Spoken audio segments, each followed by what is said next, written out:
Hi my loves, in this reading we will going to have energy of your person towards you.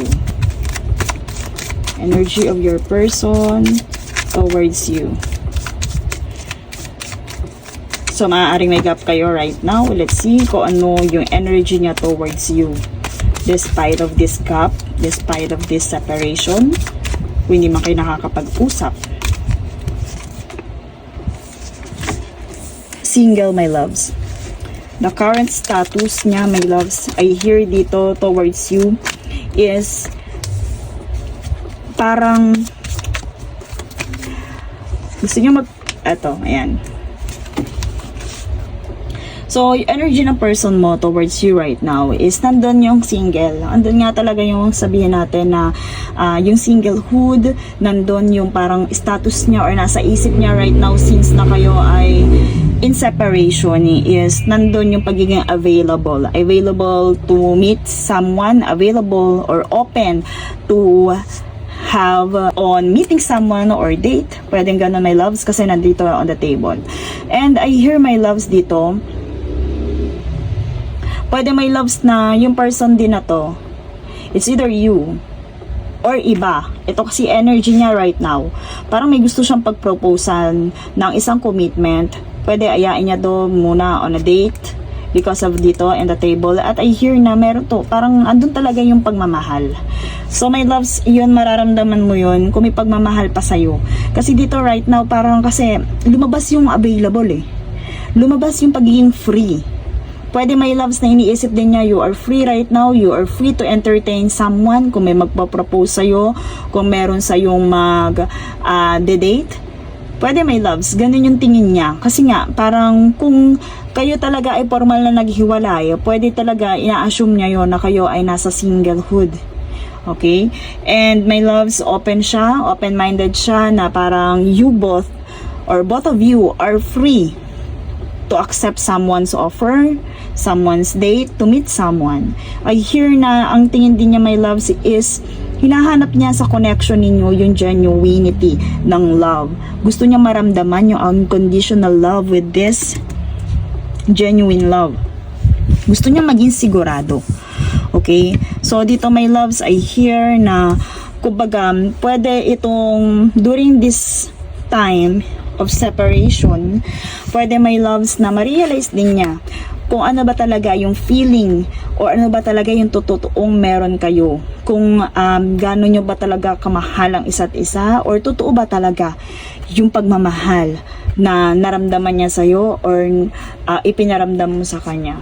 So dito my loves, may lumitaw dito na on the table. So pwede may loves na kung hindi ito sa'yo, sa iba, but they are planning. They are planning to invite someone. So, pwede din may loves na kung wala siyang paramdam sa'yo, my loves, right now, pwede meron to na pinaplano i-invite and pwede nga ito yun. Because of this genuine, certain love, pwede ma-realize nito na sigurado na sila sa kanilang nararamdaman. Okay, let's see more confirmation about this.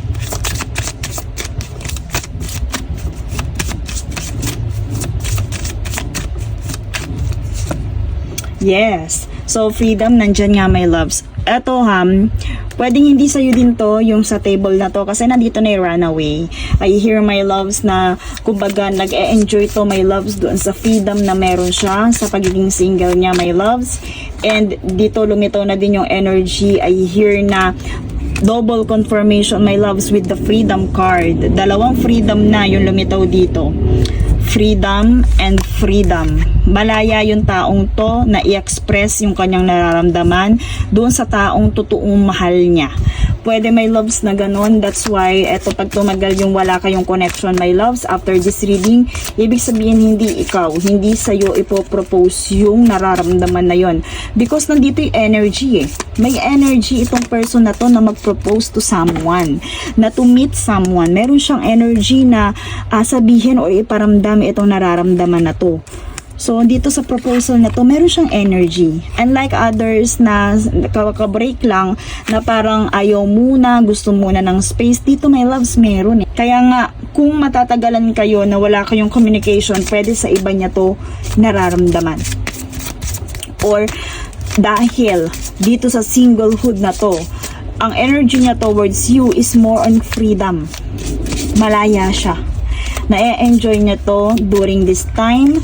And ayan, my loves, they are dito mabilisan, my loves. So again ulit, it's a sign kung after this reading wala pa siyang paramdam, pero dito ang bilis ng energy niya. Meron siyang energy, my loves, at nakatapat yun sa unconditional love. Pwede magkaroon ito ng, sabihin natin, agad-agad na na relationship. Pwedeng hindi sa'yo to. So my loves, kasi dito mabilis lang na ma-express yung love. So kumbaga pwede sa'yo din to, pero my loves, andito yung energy na sobrang bilis, andun yung spark, andun yung sabihin natin, look at the fiery energy dito, sobrang bilis ng ipinoproject dito. So ibig sabihin, pwede din, my loves, kung magkakaroon to ng next relationship, napakabilis niyang mapapa-oo, napakabilis na magkaroon ulit siya ng bago dito sa energy na to, because they are enjoying their freedom. Okay? So, captivated para sa kanya itong pagiging single na to. Parang ito yung chance niya na ma-express, makapag-invite ng someone. So, my loves dito, immediately now, pwede, my loves, na meron tong pagmamahal. Right now, this energy, nafe-feel ng person mo yung itong unconditional love right now. Pwede, my loves, na right now to, okay? So, ibig sabihin, my loves, nararamdaman to ng person mo. Pwede din sa'yo, my loves, pero kagaya nga ng sinabi ko, nagmamadali itong person mo. Pwede ito sa ibang scenario, pwede, my loves, na hindi niya patatagalin itong space na to. Kasi nga, gustong-gusto na niya. Gustong-gusto na niya na sabihin natin, in love talaga siya. Pwede, my loves, na ma-realize niya yon, pero hindi niya patatagalin yung space na to. Kaya kung para sa'yo to, my loves, I hear na hindi niya patatagalin itong sabihin natin, space. Okay? So, kung hindi siya nagpaparamdam, pwede sa iba niya to ipinaparamdam. Kasi ito, my loves, right now to. Ito yung nararamdaman niya right now. Okay? Let's see more clarifier about this energy.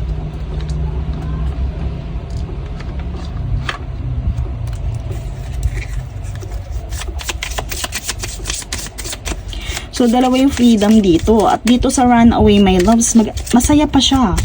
So, di ba nga, nandun yung single. Bali, dito sa single na to, andun din yung parang feeling available niya. And then, nasundan pa nito, na-confirm pa with this runaway card. I like you. Someone likes you. Pwede din, my loves, na fun flirting to.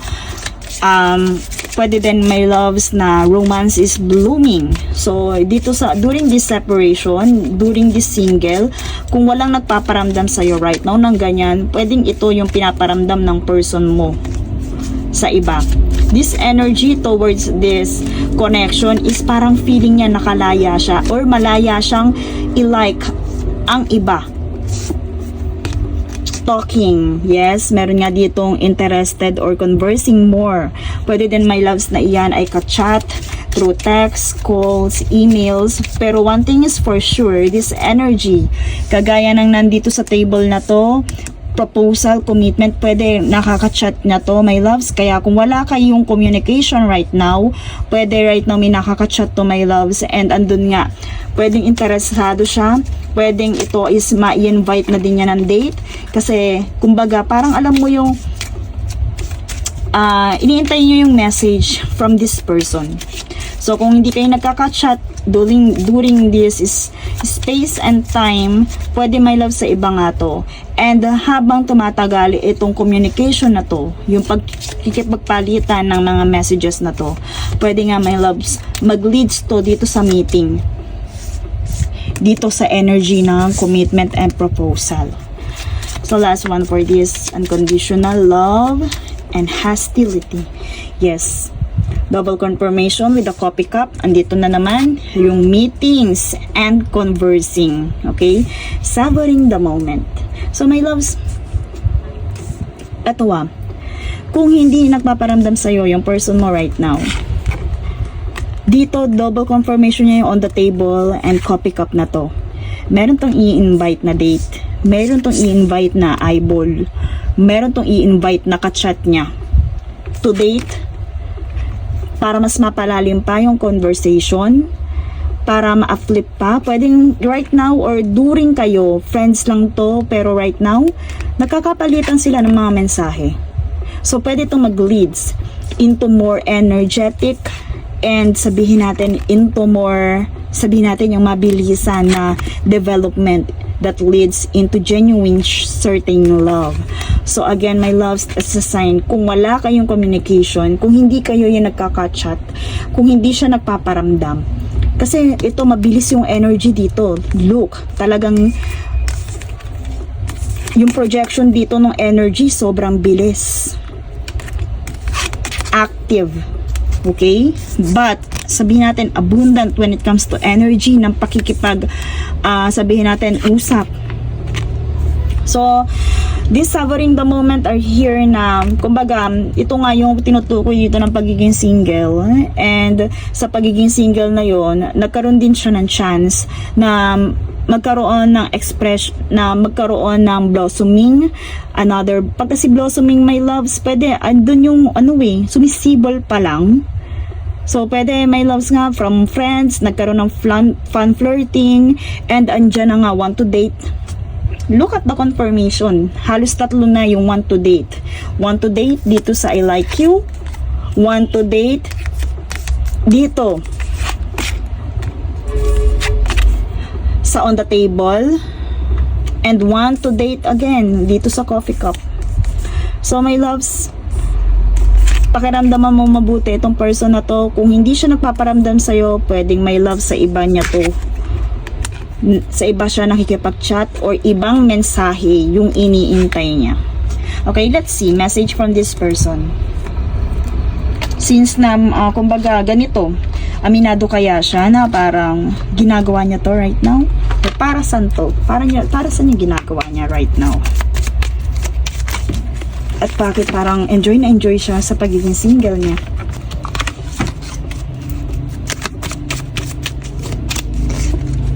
I need time for me, diba? So nag-enjoy nga to my loves right now. Itong pagiging single na to, ang tingin talaga niya dito is freedom. Okay, I need time for me. So, yun yung gusto niya sabihin sa'yo kasi pwede my loves na dito nga sa kung sino man ang kausap niya, kapalitan niya ng mensahe, pwede dun niya nararamdaman yung certain love. Okay, and that's all for this reading. Thank you so much and see you in my next one.